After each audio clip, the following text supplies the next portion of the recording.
E aí, como que a gente faz de fato, né? Como que a gente, nesse problema específico que eu trouxe aqui, onde era tinha uma interferência muito grande de terceiros dentro dessa delegação, dessa gestora que estava com a gente, que está com a gente, né? Então, vocês imaginem que é uma gestora da área da qualidade, uma gerente da qualidade, tinha uma gerente administrativa impedindo o estoquista de fazer uma tarefa que ele tinha que fazer para a gerente da qualidade. Então, percebam que, só que essa gerente administrativa era parente do dono. Ou seja, não tinha muito o que fazer, tinha que resolver o problema. Não dava para falar assim, simplesmente deleta essa pessoa, né? Manda embora e traz outra porque ela está interferindo. Nem sempre a gente tem essa opção. E aí, a primeira coisa que a gente, no debate, na mentoria, foi conversando sobre isso, é avaliar se a tarefa era uma tarefa de rotina e se ela podia ser padronizada e ensinada.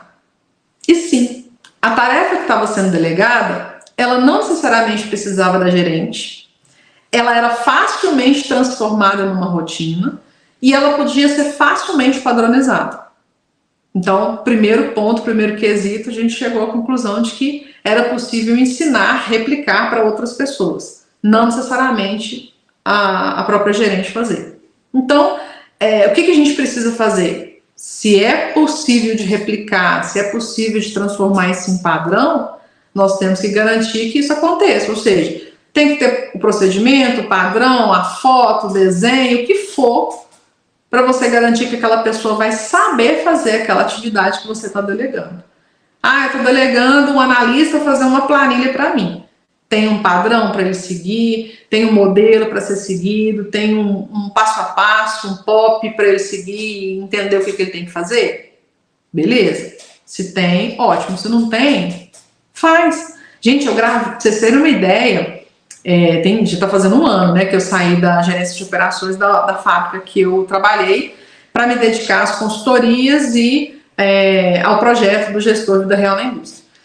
E aí, gente, tem, né, porque eu conheço o pessoal lá e tenho muita ligação com eles, tem uma planilha que eles usam, que era responsável por gerenciar as informações e trazer as informações para ela e garantir a veracidade das informações. E alguns passos dessa rotina eu fazia, justamente porque já eram informações mais confidenciais, enfim. Quando eu fui fazer a passagem dessas informações para uma outra pessoa, o que foi mais fácil de fazer para a gente não ter retrabalho? Eu peguei a planilha e gravei o passo a passo de como eu tinha que preencher, os pontos que eu tinha que preencher e os pontos que eu tinha que analisar. Então, eu fui gravando a tela, fui gravando como a gente está aqui, eu estou gravando aqui, está sendo transmitido no YouTube e tem as ferramentas de fazer a gravação. Eu abri a câmera, fui fazendo a gravação e explicando o que tinha que ser feito. E aí as outras pessoas que tiveram acesso a essa gravação sabem fazer exatamente o que eu fazia. Então, recurso, gente, tem demais. Antigamente eram só os POPs escritos, né? Hoje em dia a gente tem muitos recursos que são extremamente fáceis de fazer, que não justifica não ter uma tarefa padronizada. Então, esse é o primeiro ponto, para eu fazer uma delegação que realmente vai funcionar. O segundo passo é escolher pessoas estratégicas para fazer essa rotina. Eu não vou escolher pessoas aleatórias para poder fazer essa rotina. Eu preciso avaliar, inclusive, as competências para fazer essa atividade.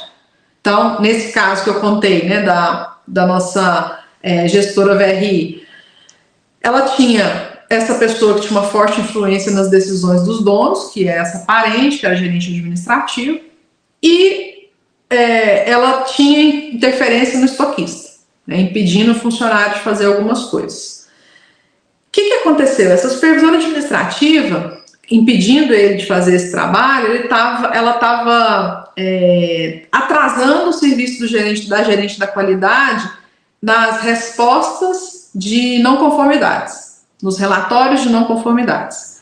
E aí a matéria-prima chegava às vezes com uma não conformidade, a informação não chegava para o fornecedor. E isso causava perdas e tudo mais. Era realmente um problema muito sério. Qual foi a estratégia? Daria para a gente ficar batendo de frente com essa pessoa que estava declaradamente sendo contra os procedimentos que estavam sendo colocados? Não dava. Não, bater de frente não era a estratégia. O que a gente fez? Nós pegamos essa mesma gerente administrativa e trouxemos ela como a guardiã da metodologia que o estoquista teria que fazer e executar e fazer a entrega. Então, a gente pegou a pessoa que era a maior detratora do que era necessário ser feito, a pessoa que era contra aquilo que era para ser feito, explicou para ela por que era necessário fazer um relatório de não conformidade para notificar o fornecedor, né, coisas que a gente vive aí no dia a dia da fábrica, por que era importante fazer isso, que estava gerando um prejuízo, etc, etc, que não era uma mera burocracia, na cabeça dela era, mas que foi explicado por que não era uma mera burocracia, e que, na ausência dessa gerente da qualidade, quem respondia pela metodologia, quem ajudava o estoquista a fazer o relatório de não conformidade, com a investigação e tudo mais, era ela. Então, essa invertida de trazer a pessoa que está dificultando a sua implantação de um processo, implantação de uma rotina, de um padrão, você trazer essa pessoa para que ela seja a principal promotora, né, desse projeto, dessa rotina, dessa metodologia, o que você estiver pensando em fazer, é uma estratégia muito boa. Porque você neutraliza em primeiro lugar, porque a pessoa vai querer sim ter uma responsabilidade e ela vai ter a sensação de que está fazendo do jeito dela, que ela está no controle. Mas na verdade ela não está. Ela está tendo uma boa, sendo bem usada para a estratégia que a gente está trazendo.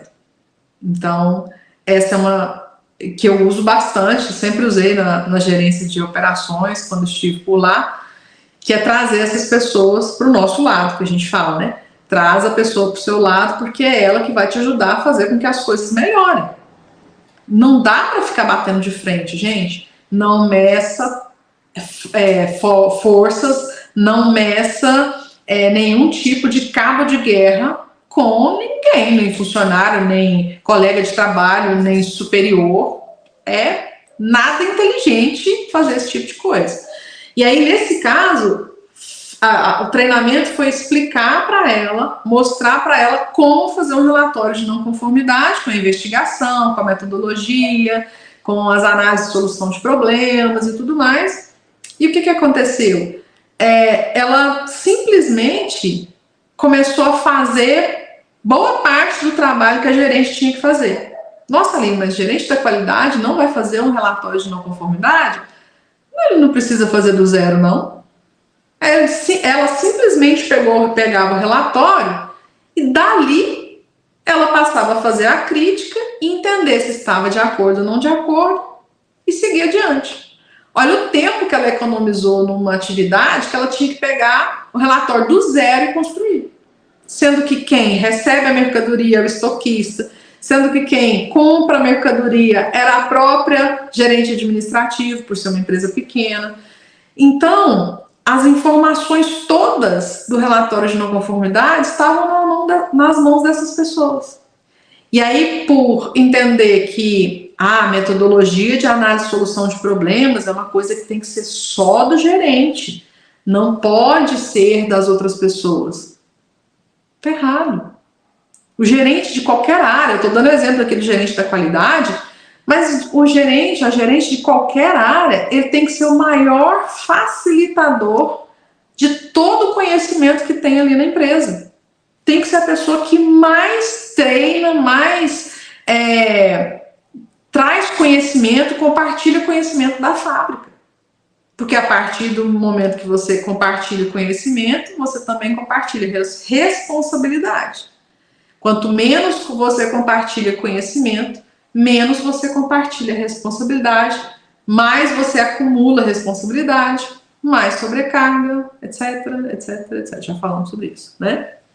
E aí, gente, o que ela fez? Ela treinou esses dois em resposta de relatório de não conformidade, ensinou análise e solução de problemas, inclusive é uma das ferramentas que a gente ensina também na formação. E aí ela engajou esses dois, né? Ela trouxe motivação para o estoquista e para gerente administrativo para que ela pudesse ter mais tempo. Então ela pegava o relatório de não conformidade já previamente construído, fazia a crítica, fazia as discussões, validava, notificava o fornecedor. Era muito mais rápido para ela. E aí sobrava muito mais tempo para ela fazer o quê? Exatamente o que ela precisava fazer. Apresentar, como é uma empresa pequena, apresentar, por exemplo, problemas de perda, apresentar, por exemplo, CMV, que é o custo da mercadoria vendida, apresentar soluções para o mix de produtos. Né? Então, à medida que ela se posicionava como facilitadora e não como fiscal, que já é um estigma, né? Já é um rótulo aí que os gerentes da qualidade têm especificamente, mas qualquer gerente, se não se posicionar como facilitador, naturalmente vai acabar se posicionando como fiscal, né? Então ela saiu dessa posição de fiscal, de fiscalização, para o perfil de gestão facilitadora. Facilitar exatamente o que ela precisava fazer com que as pessoas aprendessem. Então, quando a gente compartilha o conhecimento, você gera mais responsabilidade em quem está recebendo. Porque se a pessoa sabe fazer, ela vai ter que fazer algum dia, porque essa responsabilidade vai ser compartilhada. E o terceiro ponto, gente, é que, beleza, a gente foi lá, fez o padrão, entendeu quais são as pessoas que a gente vai delegar essas atividades, só que a gente precisa estabelecer uma rotina de verificação do andamento das tarefas. Adianta eu delargar, ou seja, eu pego aqui a tarefa, te entrego e falo assim, ó, se vira, toma que o filho é seu, não quero nem saber disso mais. É assim que funciona, porque na hora de ser cobrado, você vai ser cobrado. Né? Então, o delegar é diferente do delargar. Delegar é você entregar a rotina nas mãos de outra pessoa, explicar como isso tem que ser feito, entender se a pessoa tem habilidade técnica, comportamental para fazer aquilo que está sendo pedido, e a partir disso você fazer a delegação e acompanhar. Então, a tarefa deveria ser feita em 2 dias. No primeiro dia você já começa a avaliar o andamento. A tarefa deveria ser feita em 2 horas. Tem que fazer o andamento.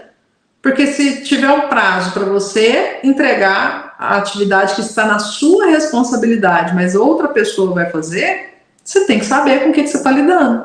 E aí eu geralmente escuto assim, Aline, dificuldade de delegar, porque aí acontece da pessoa não cumprir, eu tenho que virar à noite para poder fazer o relatório, eu tenho que virar à noite para poder fazer todas as entregas, porque de última hora eu descubro que não está feito. Descobriu de última hora porque você não fez a terceira etapa. Não verificou, não acompanhou, não viu se a pessoa estava com dúvida, né, na hora de fazer. Às vezes a pessoa até fez, mas fez errado. E aí você vai ter que reconstruir isso tudo de novo.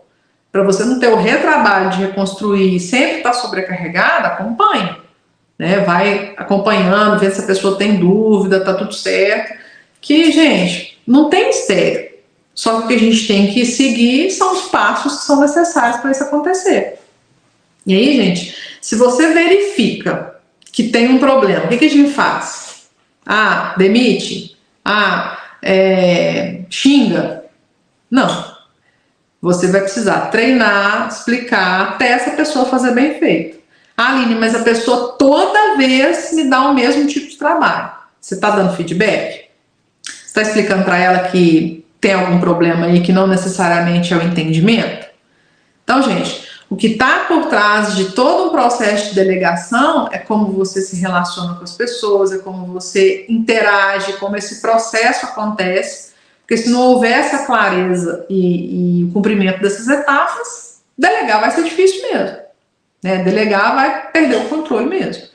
E se a pessoa, né, se chegou nessa situação que você delegou e a pessoa não te entregou, e aí se você tem a atitude de pegar e falar assim, pode deixar, deixa que eu resolvo, você não vai ajudar essa pessoa a evoluir. Então, os meus alunos estão muito acostumados com isso, de eu sempre comparar com a gestão de fábrica é igual criar filho.